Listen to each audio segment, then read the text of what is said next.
Don't believe in God? Don't worry. You are not alone. We worked on that earlier. You're watching Freethought Forum, and we want you to know that, yes, indeed, if you are an atheist in Knoxville, East Tennessee, or any... There's never a microphone on, so you didn't even hear her say we are not alone. You're watching Freethought Forum live on Channel 12 or 194 and streaming live at ctvknox.org every Tuesday at 5 p.m. Today is January 12th, 2016. I'm your host, No Longer Catholic Dan. And I'm Alita. And we want to tell you about our sponsors before we get started in today's program. This is a call-in show, and so we welcome anyone to call with a question, a concern about atheism or deism or theism or any sort of ism. We will take your call, or your topic, or your question, whatever it is. Our sponsors are the Atheist Society of Knoxville. You can check out their website at knoxvilleatheists.org. And knoxvilleatheists.org hosts a happy hour meetup at Barley's Tap Room and Pizzeria on 200 East Jackson from 5:30 to 7 p.m. every Tuesday, which is in about 27 and a half minutes from now. So set your DVR, and if you'd like some pizza and some fun company, head on up to Barley's Tap Room on East Jackson. We're also sponsored by the Rationalists of East Tennessee, the RET. Their website is rationalists.org, and they have several regular monthly meetings. The first and third Sundays are lectures with discussion. But coming up this Saturday is a very important Saturday. We have Adopt a Highway Cleanup. That is the 16th of January, and it starts at 1 p.m. At Lovell Road, Burger King, Pellissippi Parkway. That is our meetup this Saturday. Preferably, don't litter. Right, then we wouldn't have to clean it up. But the second Sunday, RET sponsors the Skeptics Book Club at 2 p.m. at Books A Million on Kingston Pike, 8513 Kingston Pike, Knoxville. And the book for our February 14th meeting is One Nation Under God, How Corporate America Invented Christian America. It's by Kevin M. Cruz. It's a wonderful, although upsetting book.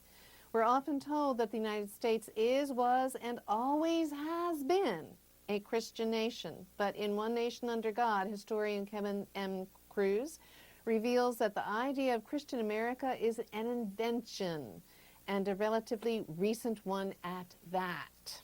So we're talking about the book club that meets, it's the second Sunday, so that would be... That would be... this Sunday? This coming Sunday on the 17th. The 17th. That would be this Sunday is the book club. So, like I've mentioned before, I can't read, but I'm considering learning how just so I can read this book because it sounds so interesting.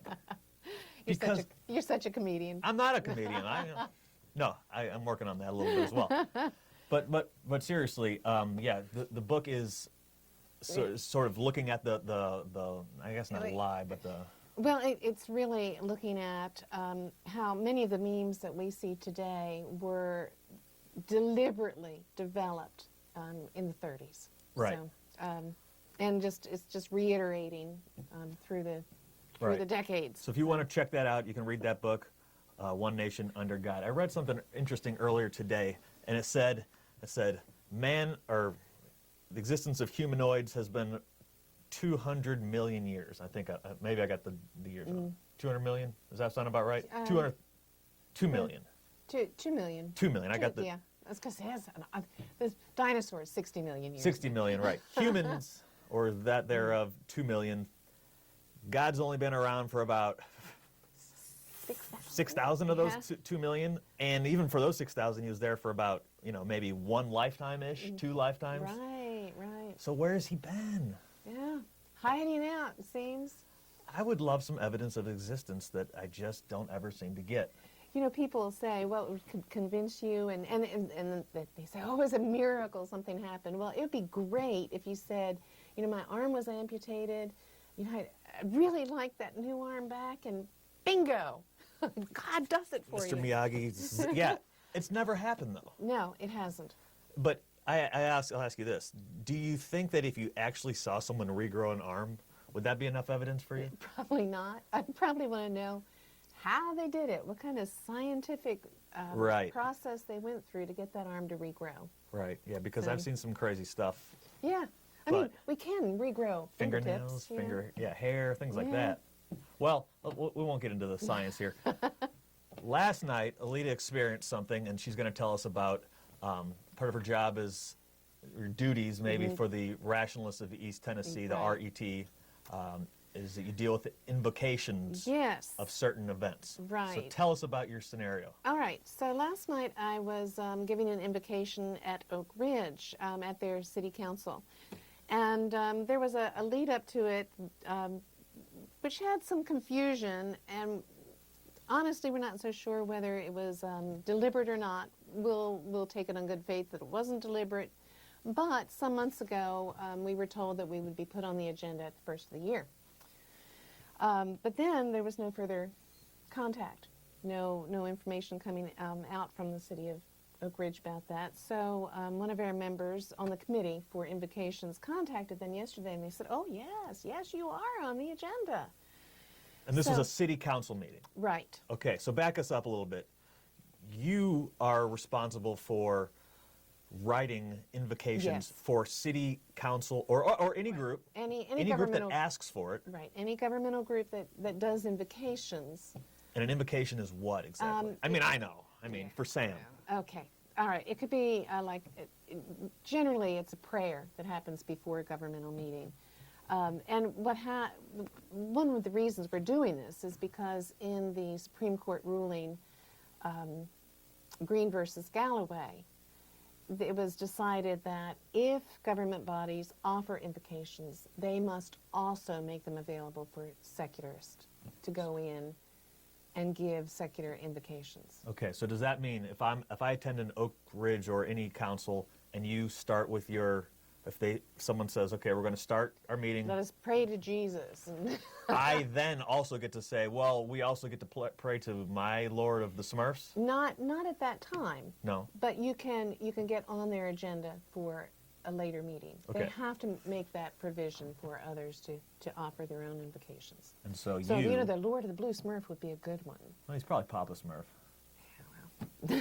Or no, there was that even older one, Grandpa Smurf. Right, He had right. yellow, I think. Yeah. All right, anyway, one woman. So anyway, we found out kind of at the last minute that I was supposed to give the invocation last night, so I got one put together, and it's not hard to do. There are lots of examples, and I've got kind of a standard invocation that I give anyway, which I tailor to whichever body I'm speaking to. But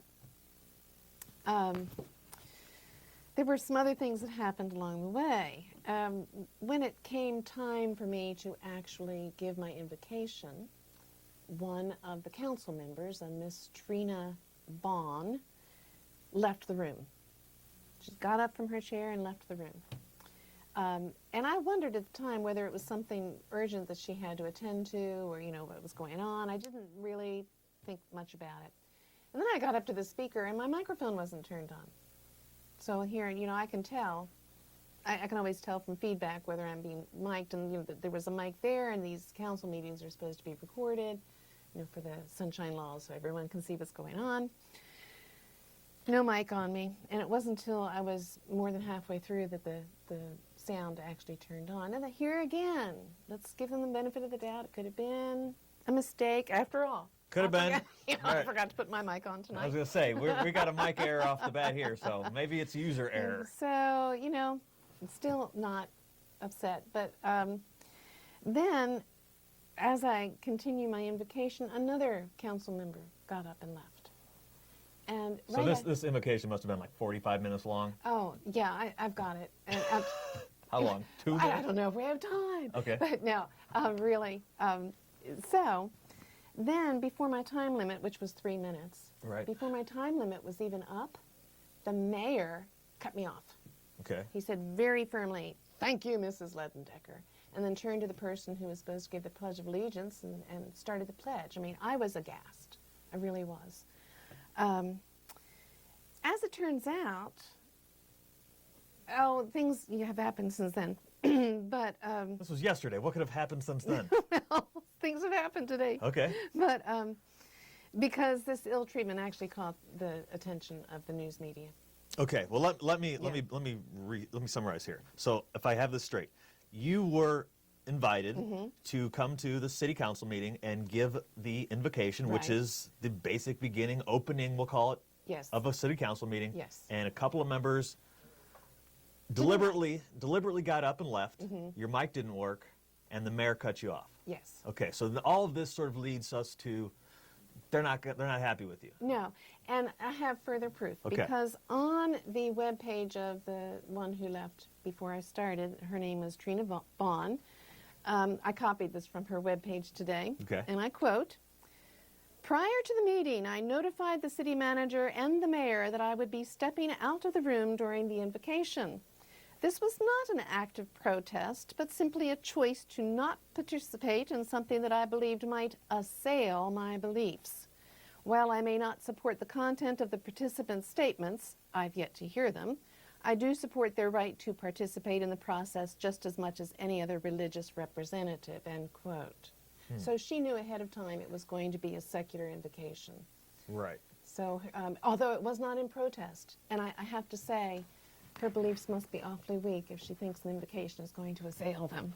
Yeah, you hear a lot about things like that where, Halloween and someone was wearing a witch's hat and they got in trouble. It's like, well, what sort of sissy god are you worshiping that is going to be usurped by somebody wearing a cone-shaped hat? Yeah.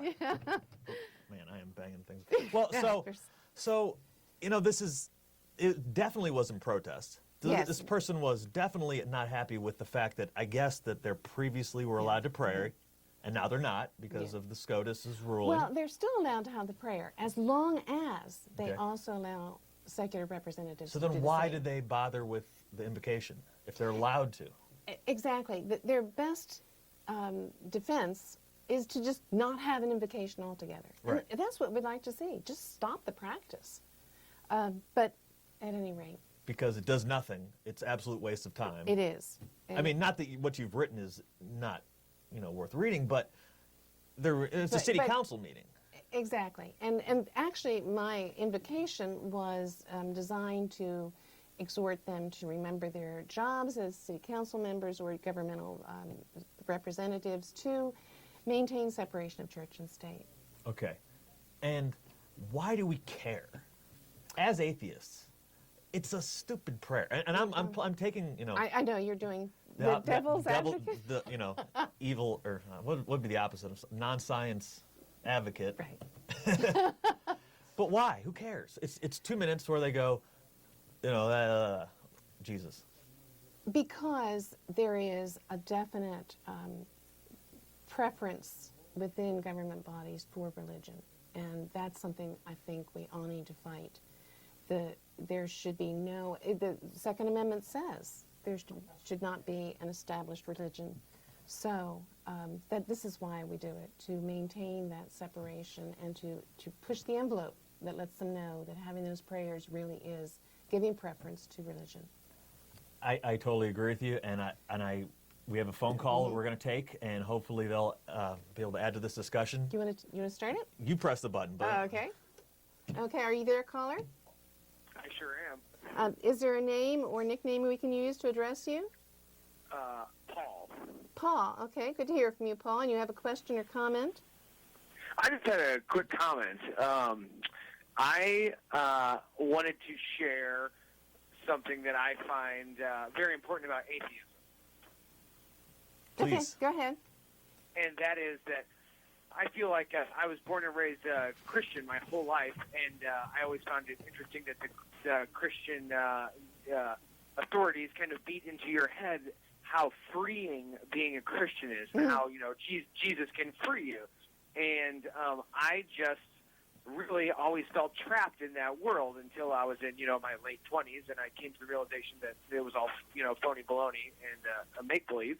And I never felt so free as when I accepted atheism into my life and realized that, everything that goes with that. And so I wanted to kind of encourage anyone that's listening in there to really try to dig deep into themselves and ask themselves how free do they feel, and if they feel this sense of guilt and not freedom, I really encourage them to look into atheism.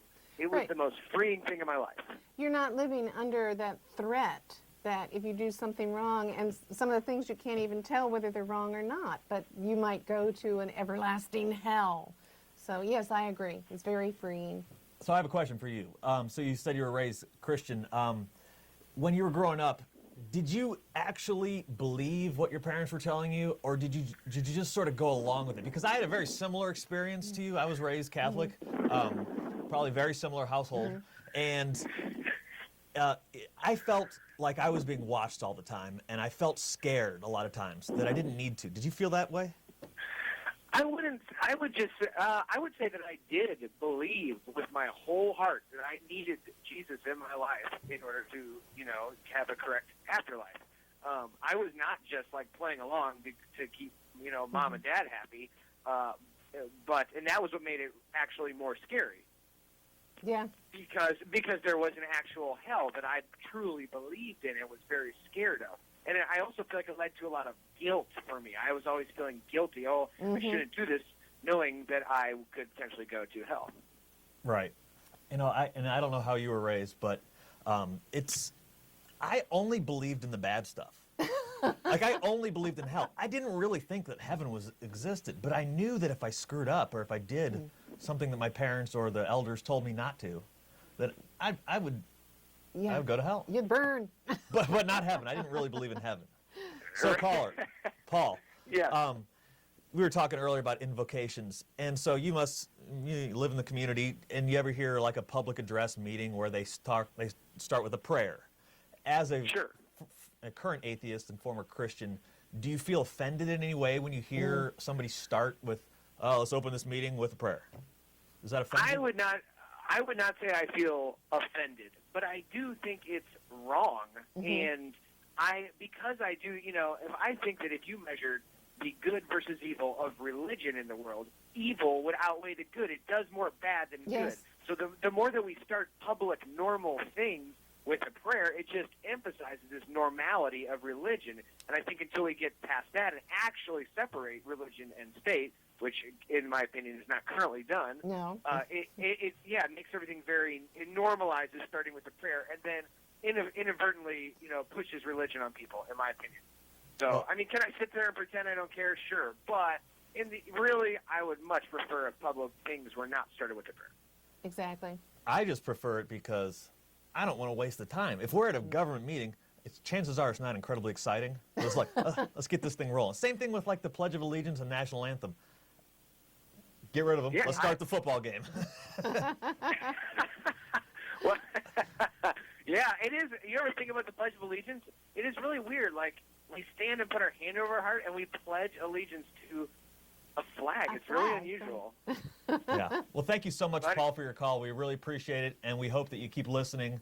I forgot to ask where he was from, but whatever. That was a good call. Yeah. Appreciate anybody listening wants to call in, 865-215-2288.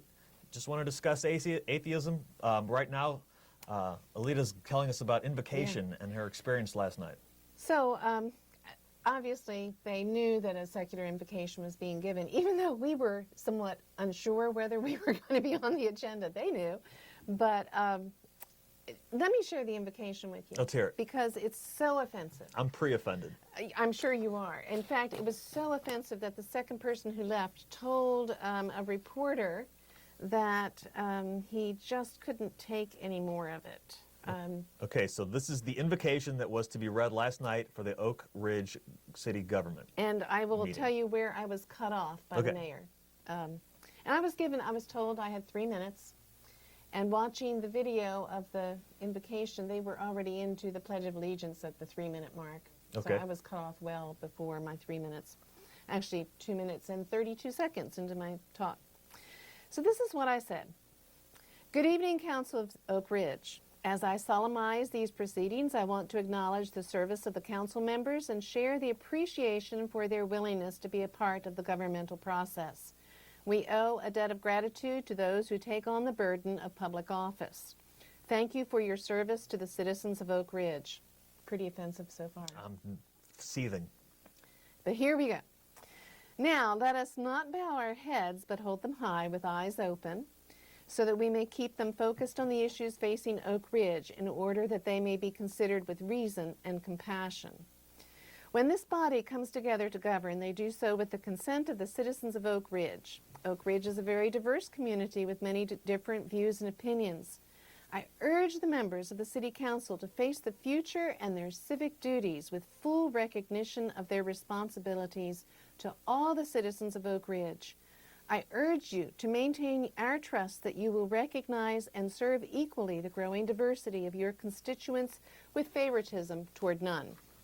Realize that this growing diversity encompasses not only many religions, but a growing contingent of those who have no religious affiliation, the nones. This community is made stronger by the diversity within it. Over 200 years ago, our Constitution established a principle of inclusion as a shining example for the rest of the world, which has contributed to the astonishing success of our nation. When we forget or ignore it, we turn our backs on the wisdom of the Founding Fathers and tarnish their legacy, weakening our society in the process. It is incumbent upon this council to make the best decisions for the community, the entire community. In this regard, I ask that you use reason, wisdom, and empathy in your deliberations today, taking into account the implications your decisions will have now and into the future. That's where the second council member left. Okay. As this new year begins, remember that in honor of separation of church and state, no deities need to nor should be invoked at the openings of your meetings. Doing so gives the appearance, if not actual, governmental preference to one group of citizens over others.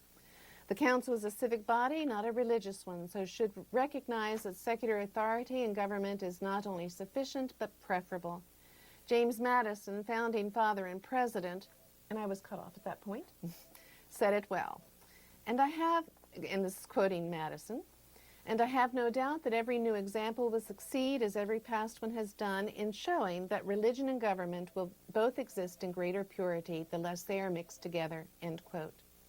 Mayor and council members, I appreciate the opportunity to offer an inspiring start to your meeting.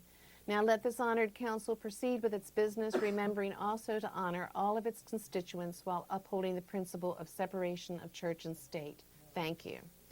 I think we had a caller. We do have a call, but I didn't want to be as rude as the mayor, so I didn't want to cut you off. But we'll go ahead and take their call. Okay. Caller, you are on Freethought Forum. May I have your name and where you're calling from? This is Charles from Central Illinois. Charles from Central Illinois. Thank you Hello, for calling, Charles. How are you? Yeah. Pretty good. Yeah. The stream isn't functioning here. Ah, okay. We'll fire our tech guy. Yeah. No, it probably might be on my end. Okay. So do you have a But, question? Have you been watching the show roughly, sort of, so far? No, I can't see anything. Oh, I couldn't okay. get you at all.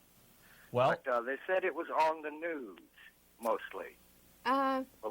Yes, well, we haven't gotten to... we haven't gotten there yet, but go ahead. But yes, you probably have an item in the national news that you'd like to share. Judge Moore has ordered people not to follow the law by stating that no one is to issue marriage licenses to gay personnel. Do we have Judge Moore in I think I might have that story. Go ahead, continue, caller. But I'm beginning to wonder where they're trying to take us. Are they trying to recreate the original United States before the Continental Congress of 1781? Where Well, I think you might have lost me there. What story are you specifically referencing? Is this Judge Moore in Alabama? yeah. Yes. One of my favorite judges. Okay, so why don't you tell us about the story, because I missed it. Yeah. Well, Charles, would you like to share about Judge... Well, you just said that he has told his county court clerks not to issue marriage licenses to same-sex couples. Okay. So this is for the entire state of Alabama. Okay. Now, Yeah. Judge Moore is somewhat of a celebrity in that he had a huge Ten Commandments monument erected in the state capitol. And also before that had the Ten Commandments in his courtroom. Okay. So So I got an idea of who this guy is. yeah. So what does that make you feel, Charles? I think he is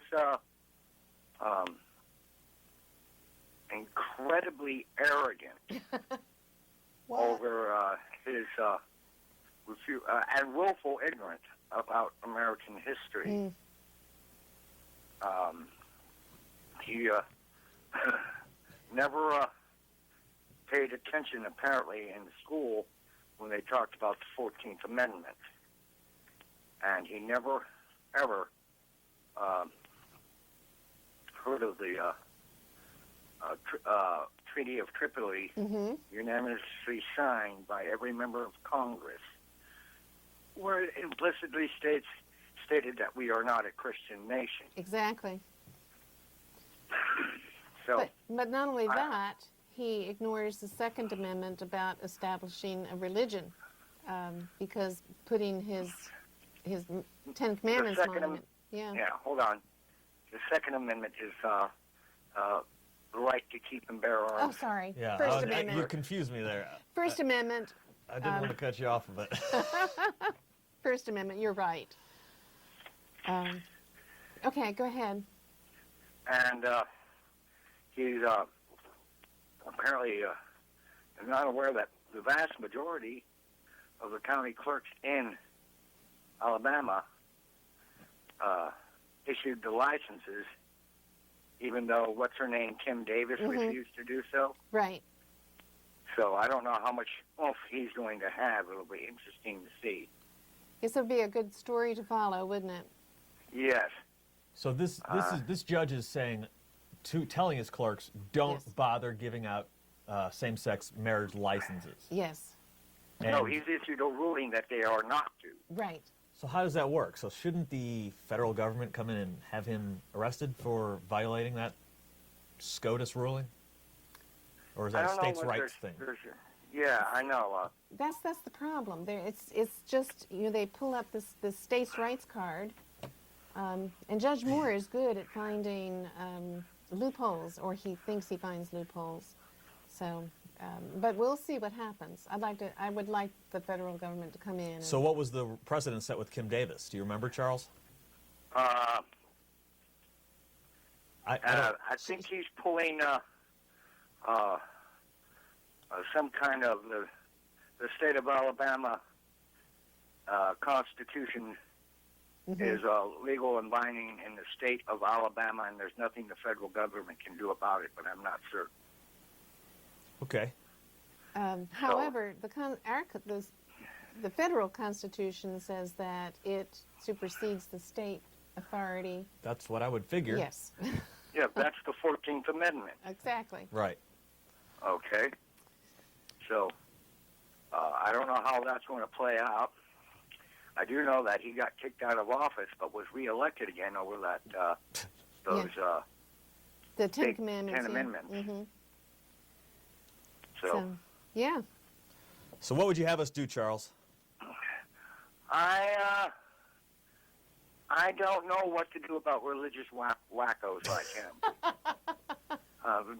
To me, he's a religious wacko. Aren't you glad you don't live? Yeah, he's willfully ignorant about the Constitution. He's willfully ignorant about American history. He's willfully ignorant about all the trouble we had over religious problems that finally ended like in the 1740s or something like that. The colony of Maryland and had a long and nasty history of persecuting other religious faiths.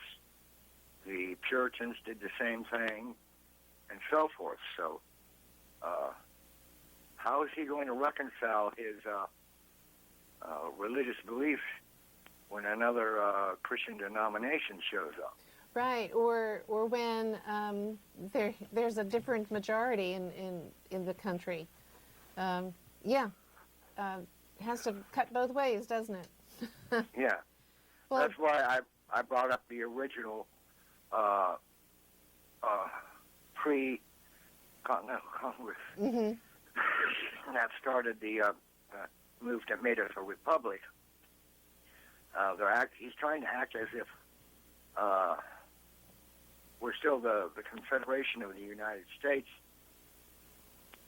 before we became a republic. Right. And I don't know how that's going to play. Well, Charles, it's time for us to take a station break. We appreciate your call, and please keep listening. So, In case you're just tuning in, this is Freethought Forum, a program by the Atheist Society of Knoxville and the Rationalists of East Tennessee. Freethought Forum is funded jointly by them and by individual contributions. Shows are live most every Tuesday from 5 to 6 p.m. Eastern on Knoxville Community Access Television Channel 12 or 194, depending on your local cable network. Tell your out-of-town friends to see us streaming online at ctvknox.org. this is a call-in show, and we are live today, January 12th, 2016, and viewers can call in now on the number on the screen with a short comment or question. Call in now while we go to an information break. If you live in or around the Knoxville area and are questioning your religious beliefs or simply believe in one less God than everyone else, well, you're not alone. The Atheist Society of Knoxville is a fun and friendly group of people just like you that meets twice a week at a bar or restaurant. We meet every Tuesday night following the show at Barley's Tap Room and Pizzeria for happy hour. You'll find our group either inside or on the patio. Look for Richard Dawkins' silver-jacketed book, The God Delusion, standing upright on the table. On Fridays, we meet at Agave Azul or the Beard and Beer Market. But if you plan to preach, proselytize, provoke, or punch, please don't. We all question what we believe at one point in our lives. If this is the time for you, come join us for food, drink, conversation, and fun. Do you find stories of talking snakes laughable? Do you prefer the scientific method over supernatural beliefs? Are you concerned about religious leaders and organizations imposing their values and rules on your body, your family, and the rest of our society? Well, take comfort in the fact that you're not alone. The Rationalists of East Tennessee meets weekly for fellowship and provides a forum for people who support skeptical thinking and rational discussion of these and other issues. To find out more information or to find out about our next meeting, visit us on the web at www.rationalist.org. If you live in or around the Knoxville All right, we're back on the air, Dan. The Atheist Society of Knoxville, or ASK, meets 2 times per week. We have evening meetups for fun, food, drink, and conversation. ASK's purpose is to supply a venue for community camaraderie and outreach to atheists, agnostics, freethinkers, and other like-minded persons in the East Tennessee area. Our Tuesday meeting is going on now at the Barley's Tap Room and Pizzeria in the Knoxville Old City. And the Rationalists of East Tennessee has Sunday activities involving lively presentations and discussions on subjects topical and timeless. Once a month, we also get together for our book club. The title of the February book is One Nation Under God, How Corporate America Invented Christian America by Kevin Cruz. That's February 14th, 2 p.m. at Books A Million on Kingston Pike. The public is invited to participate, and you need not have read the book to attend, but of course, it helps. Visit rationalist.org to find the rest of the calendar of books and join us at Books A Million, 8513 Kingston Pike, Knoxville, every second Sunday at 2 p.m. Both the Atheist Society of Knoxville and the Rationalists of East Tennessee help provide a social outlet where you'll find that if you don't believe in Zeus, Zoroaster, or Yahweh, you are not alone. We nailed it that time. We did. Mics and everything. Okay, so Alita was just finishing up telling us about her invocation, I wouldn't say It was skirmish, but it was something. It the was- news picked it up. That's a pretty big deal. It was. Apparently, the fact that council members treated me so poorly got their attention. Right. This is something that hasn't happened before, nor has any other invocator been cut off by the mayor. Right. So that was a first. So how many invocations have you written, do you think? I've just done 3 at this Okay, point. okay. But it's good. I really liked what you had written, but Yeah. to me it was more like it should have more been like a commencement speech. Like it was so like motivating. I was just like, this is a city council meeting. You could have just been like, But go. The whole idea of an invocation, I think, is to, you're speaking to the council and you're not speaking to the audience, and is to, kind of press upon them their duty as civil servants. So that's what I did. My first invocation was quite stirring as well, but that's a different story. But the thing is, I was contacted today by someone from the News Sentinel, and he was contacted. He was not at the meeting, but someone who was at the meeting, another news reporter, contacted him, and he's a resident of Oak Ridge and was quite interested. So we'll see where that goes. We'll see. Yeah. We'll see. Maybe we'll look in the the daily news paper and- tomorrow yeah. or online. A lot of people are getting their news online these days, I hear. That's right, yeah. Speaking So- of the news, we've got some news stories that are topical to our show topic, Yes. which is atheism. And so we've got a lot of stories. They're usually from the other side, and Right. not a lot of atheism news. It's usually the opposite, making the crazy statements. So we're going to talk about some of these things that we've heard in the last couple of weeks. So our first story, Christian extremists leads armed occupation in Oregon. So I'm sure you've heard about this. I hope they have snacks. A Christian extremist claims his men are armed and prepared to die in the occupation of a federal wildlife refuge in rural Oregon. The leader is Ammon Bundy, and he's demanding that 2 convicted arsonists be released and that the federal government relinquish control of the Malheur National Forest. And they said that there's up to possibly 150, but also maybe as few as 15 yeah. militia members, and they are hanging out in Oregon. I don't know exactly what's going on, but I saw at the end that they said, 2 of our militia members are being sent to jail. We don't want them sent to jail, Right. so we're putting down, we're holding this Yeah. land. Yes, and further news on that story is that one of their members left the compound and went to kind of take a break and spent all their money. So, He spent all $80.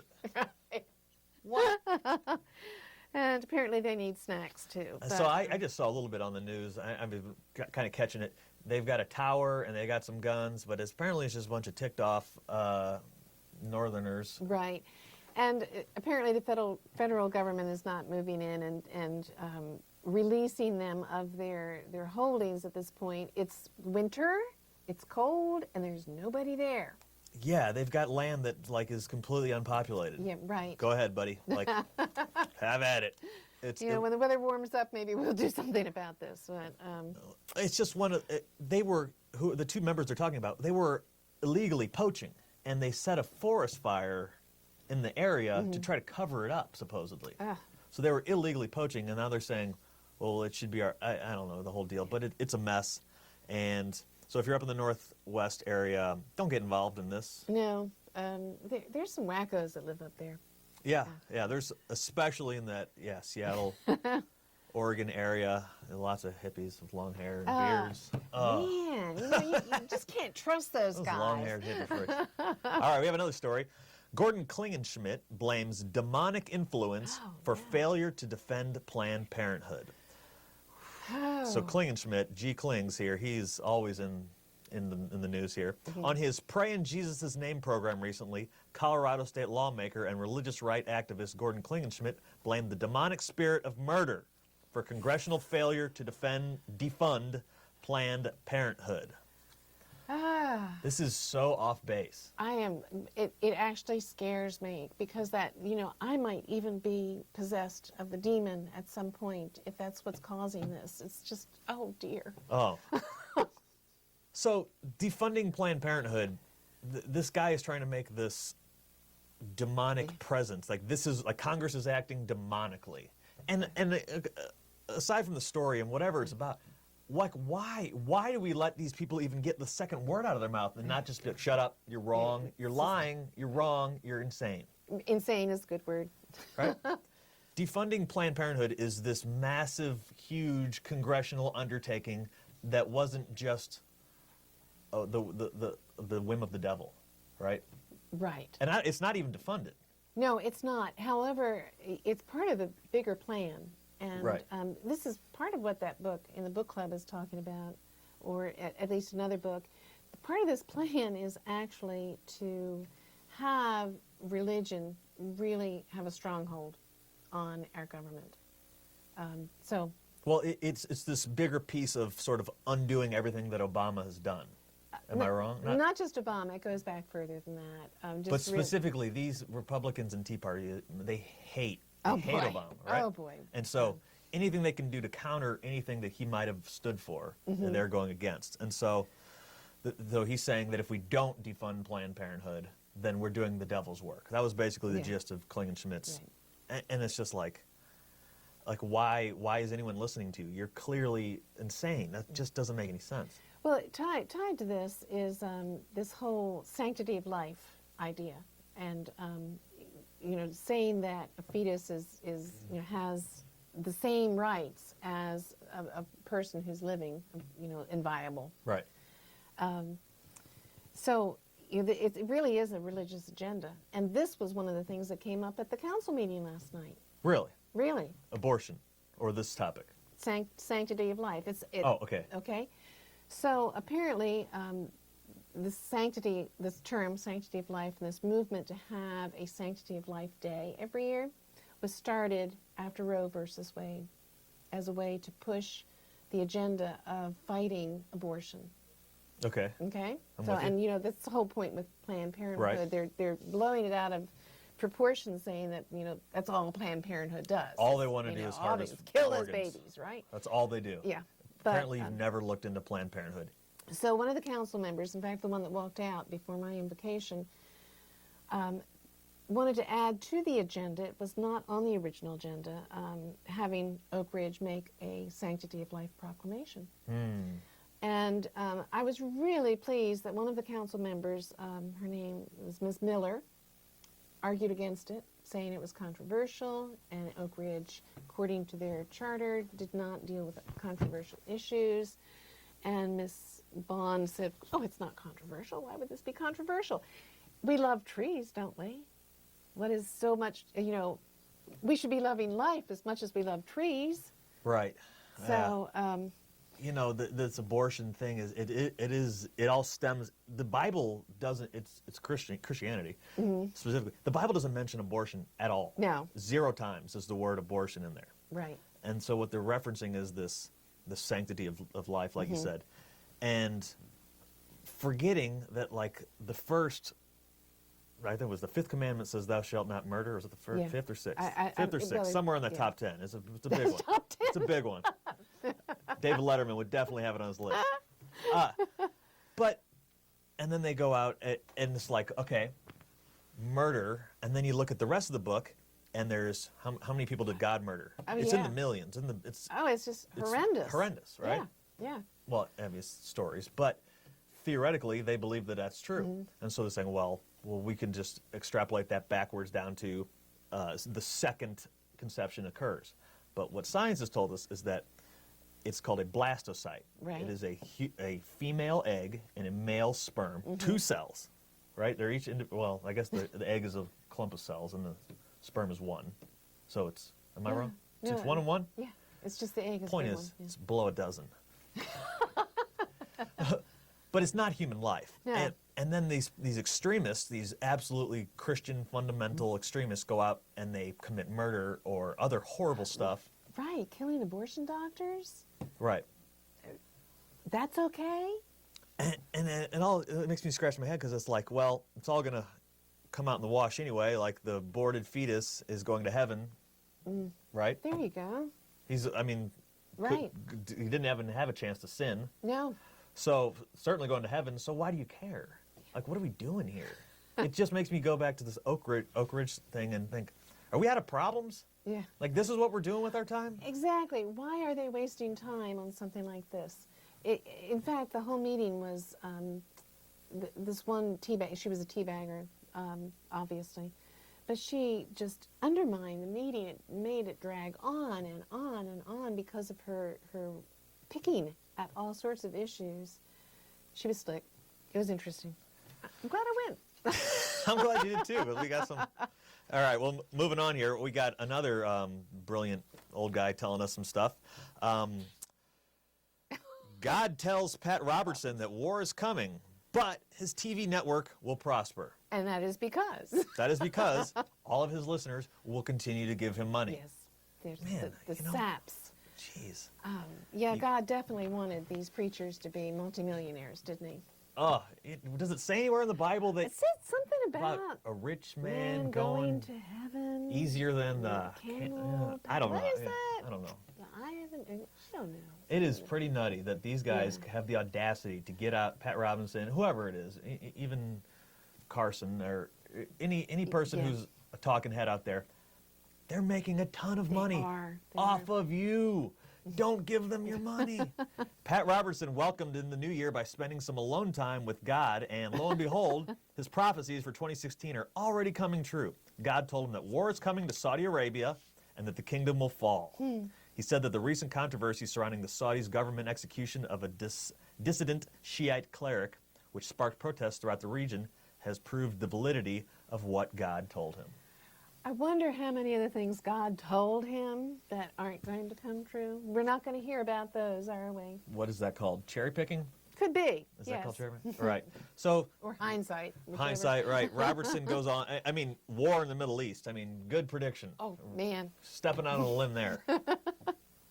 It's just unbelievable. Yeah. And the second story is this next story is about Pat Robertson as well, but it's about him dismissing advice on child abuse. So today on the 700 Club, a viewer named Jonathan, this was actually 2 days ago, told host Pat Robertson that my mother sexually assaulted me when I was younger, and he wanted to know whether or not he should call the police and have his mother charged.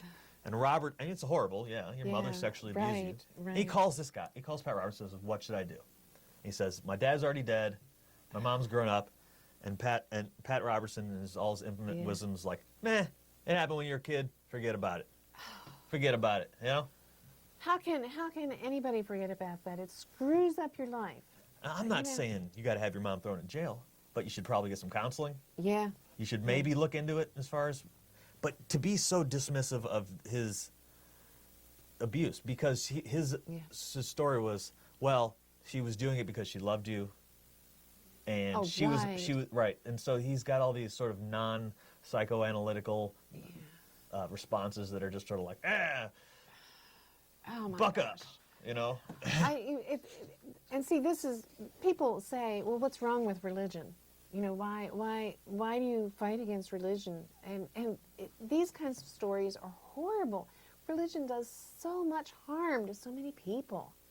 Right, and our first caller mentioned that, and he said, the bad outweighs the good. Oh yeah. I mean, I wouldn't say outweighs. I would say completely negates.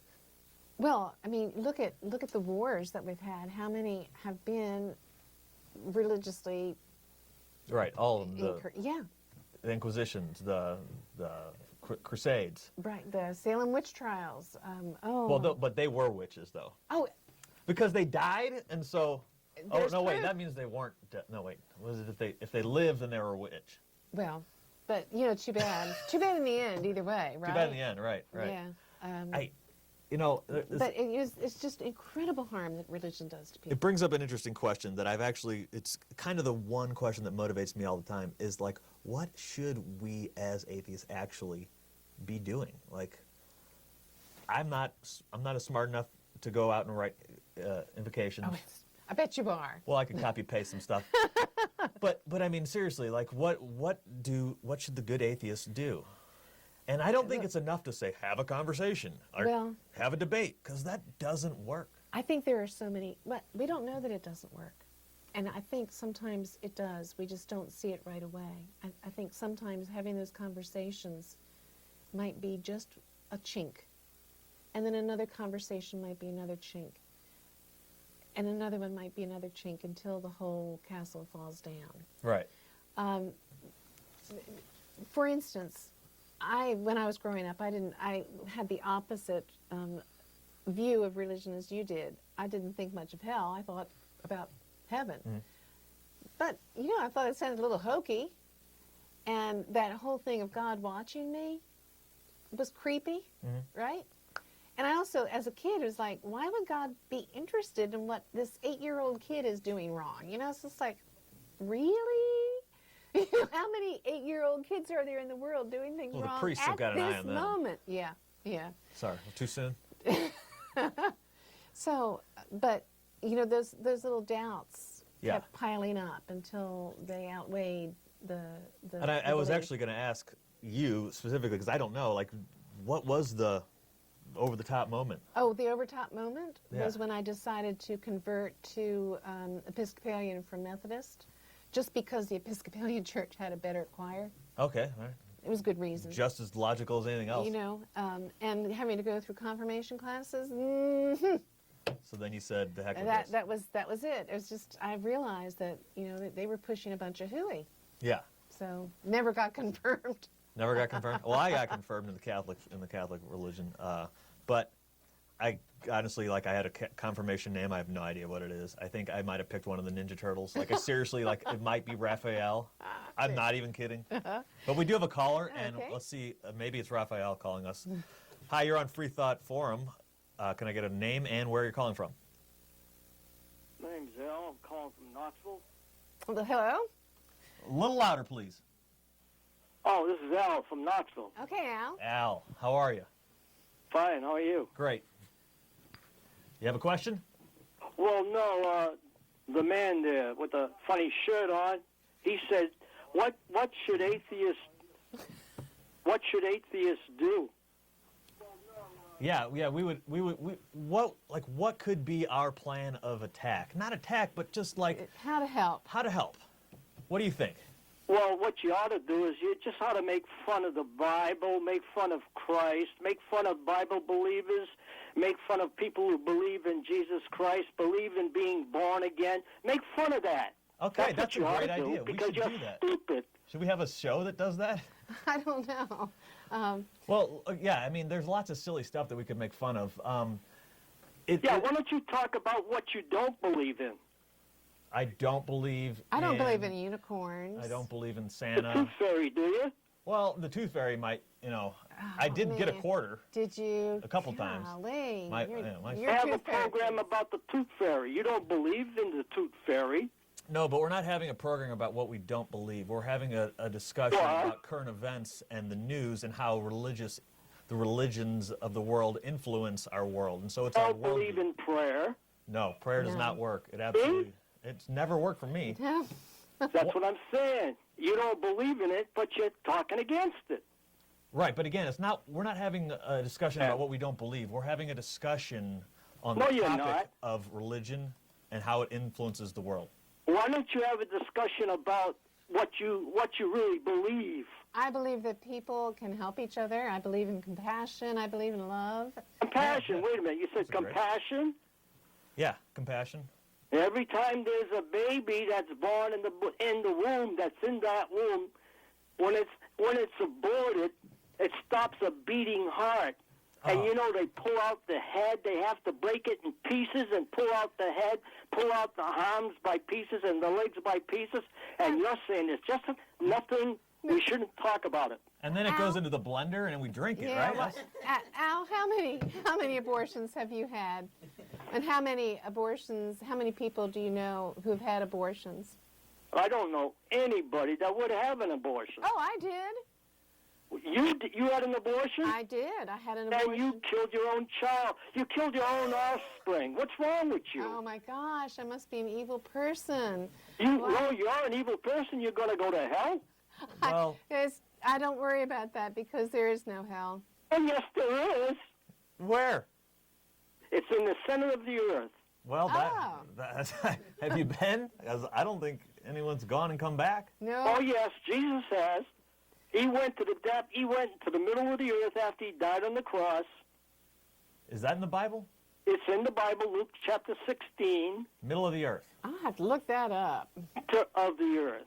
Okay. Well, Okay. Al, do you have a question for us? Like, we're here to discuss any topic, but you're just calling us and telling us about abortion being wrong, and I don't think that abortion's even that wrong. Like, Oh, you're talking to each other about how stupid each other you people are. You people are just dumb. I guarantee you I'm smarter than you. My IQ is pretty dang high, and I have 3 college degrees. Oh, Okay, so how many people are, in the population, how many people are born to everyone that dies? How's that? Well, we're all going to die. How many people are born to how many people that die? What's the percentage rate? I would say incredibly high. No, well, tell me what it is. Probably 2 to 1. I don't know. How many people are born for every person that dies? It's got to be. Our population is exponentially growing. No, actually, it's 100%. Oh, is it a trick question? Well, No, it's not every a trick person who's question. born It's has a, died. it's a factual question. Oh, then it's 100%. No, it's not 100%. Then share the answer, please. You gave the answer. It was 2 to 1. Hang it up there, baby.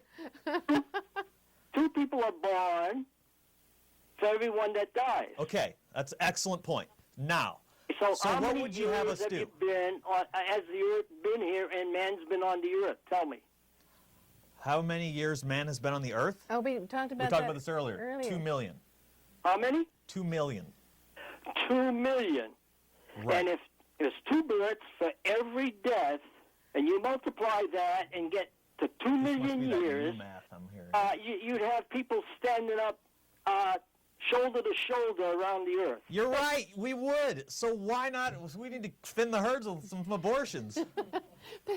But the thing is, your numbers are wrong because every person who's born dies. Well, that's not exactly true. I'm talking about a baby being born and 2 people dying.